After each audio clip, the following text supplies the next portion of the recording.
नमस्कार साथियों, मैं कुंदन कुमार स्वागत करता हूं भविष्य निर्माण शिक्षण संस्थान के इस ऑनलाइन प्लेटफॉर्म पर। दोस्तों, आज हम देखेंगे कल के दिन में घटित राष्ट्रीय और अंतर्राष्ट्रीय खबरों का निचोड़, जो आपके परीक्षा के दृष्टिकोण से बेहद ही महत्वपूर्ण होने वाली है। तो चलिए शुरू करते हैं अपने पहले प्रश्न से। हाल ही में पीएम मोदी के नेतृत्व वाले योग सत्र ने कौन सा रिकॉर्ड बनाया? अभी पीएम मोदी कहाँ गए हैं? अमेरिका के दौरे पर गए हैं। कहाँ गए हैं?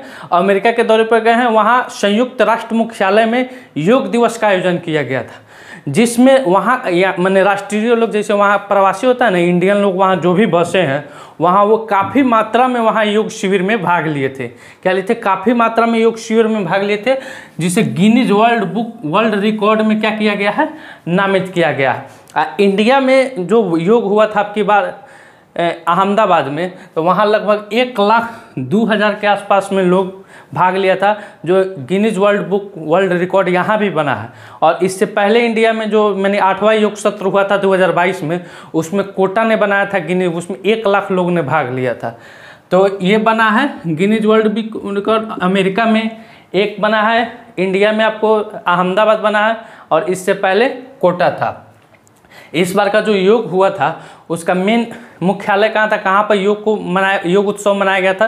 तो यह जबलपुर में, मध्य प्रदेश के जबलपुर में मनाया गया था, जिसके उद्घाटन उपराष्ट्रपति के द्वारा किया गया है। आइए नेक्स्ट क्वेश्चन पर। हाल ही में राष्ट्रीय फ्लोरेंस नाइटिंगेल पुरस्कार 2022-23 किसने प्रदान किया है? तो यह भारत के राष्ट्रपति द्रौपदी मुर्मू के द्वारा। किसके द्वारा?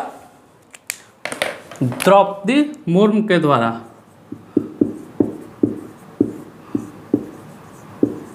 मुर्मू के द्वारा यह प्रदान किया गया। ये क्या है? राष्ट्रीय फ्लोरेंस नाइटिंगेल पुरस्कार क्या है? तो यह स्वास्थ्य सेवा में जो भी नर्स होते हैं या नर्सिंग होम होते हैं, जिन्होंने स्वास्थ्य सेवा में उचित ध्यान दिया है, लोगों की काफ़ी सेवा किया है, उसी के लिए राष्ट्रीय फ्लोरेंस नाइटिंगेल पुरस्कार दिया जाता है। इसकी स्थापना हुई थी 1973 में। कब हुई थी? 1973 में। परिवार कल्याण मंत्री और स्वास्थ्य मंत्रालय के द्वारा इसकी स्थापना 1973 में की गई थी। अभी स्वास्थ्य कल्याण मंत्री कौन है? तो मनसुख मंडाविया है। कौन है? तो मनसुख मंडाविया है। आइए नेक्स्ट क्वेश्चन पर। EIU economic intelligence unit.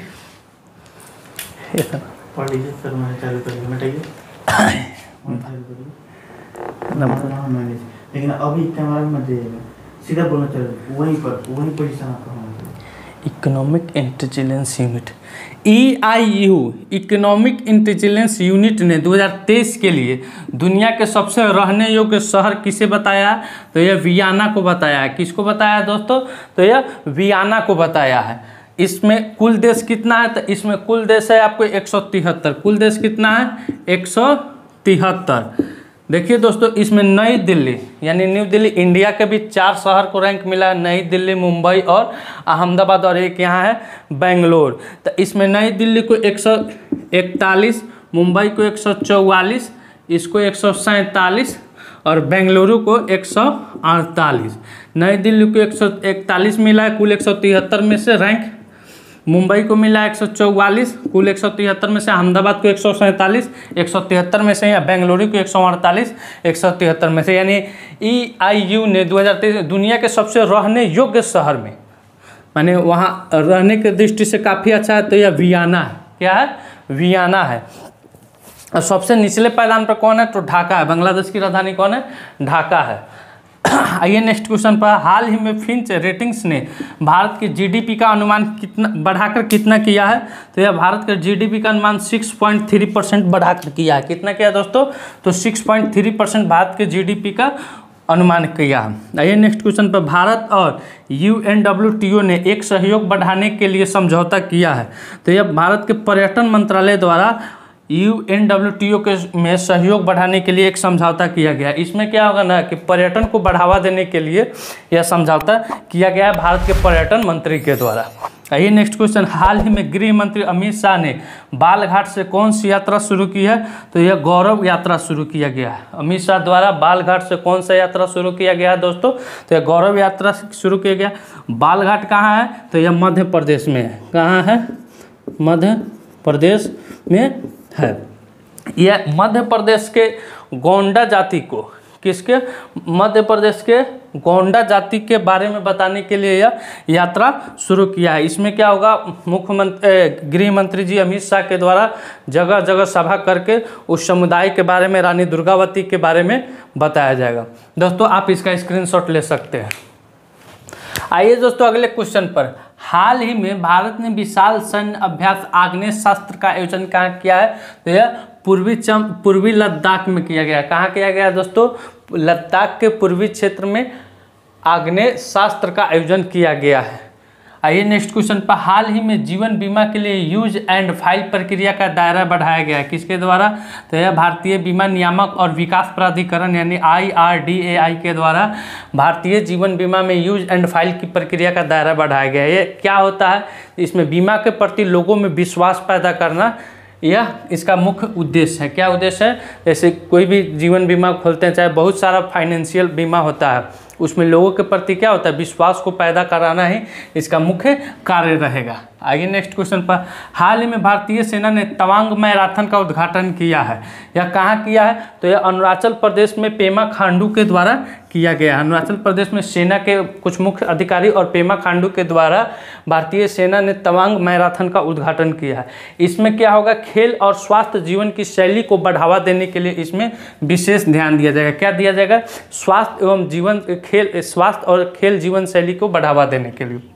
हाल ही में TRIFED ने 34,000 योग मैट की आपूर्ति के लिए किसके साथ सहयोग किया है, तो यह आयुष मंत्रालय के साथ TRIFED ने 34,000 योग मैट होता है ना, जिस पर हम लोग बैठ के योग किया जाता है ना, उसके लिए यह आयुष मंत्रालय ने इसके साथ आपूर्ति के लिए सहयोग किया है।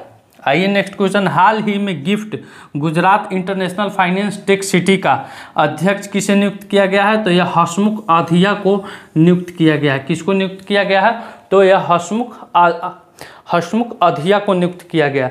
यह सुधीर माकंड का, किसका, सुधीर माकंड का जगह लेंगे, सुधीर माकंड का यह जगह लेंगे। यह हसमुख अधिया क्या थे, जब वहाँ गुजरात में नरेंद्र मोदी मुख्यमंत्री थे तो उनके यह मुख्य सचिव के रूप में यह कार्य करते थे। अब इन्हों कहाँ के कर दिया गया शिफ्ट, तो gift Gujarat international finance tech city में का इसे अध्यक्ष नियुक्त किया गया है। आइए अगले क्वेश्चन पर। हाल ही में राष्ट्रपति द्वारा Delhi DERC Delhi electric board का अध्यक्ष किसे नियुक्त किया गया है, तो यह उमेश कुमार को नियुक्त किया गया है। विद्युत अधिनियम 2003 के तहत ये उमेश कुमार इलाहाबाद हाई कोर्ट के मुख्य न्यायाधीश के पद से रिटायर हो चुके हैं। अब इन्हें दिल्ली DERC का अध्यक्ष नियुक्त किया गया है। आइए नेक्स्ट क्वेश्चन पर। हाल ही में महाराष्ट्र में विट्ठल रुक्मणी वारकारी बीमा छात्र योजना शुरू की है। यह एकनाथ शिंदे के द्वारा शुरू किया गया है। किसके द्वारा शुरू किया गया है, तो यह एकनाथ शिंदे के द्वारा शुरू किया गया। इसमें किसी भी व्यक्ति का दुर्घटना हो जाता है तो उसे 30 दिन के भीतर में 5 लाख रुपया, 30 दिन के भीतर में 5 लाख रुपया मुहैया कराया जाएगा। 5 लाख रुपया मुहैया कराया जाएगा। भगवान करे किसी के साथ ऐसा नौबत ही नहीं आए न उसको यह रुपया मिले। दोस्तों आज का सेशन मेरा यहीं समाप्त हुआ। मिलते हैं आपसे अगले वीडियो में, तब तक के लिए धन्यवाद। भारत माता की जय।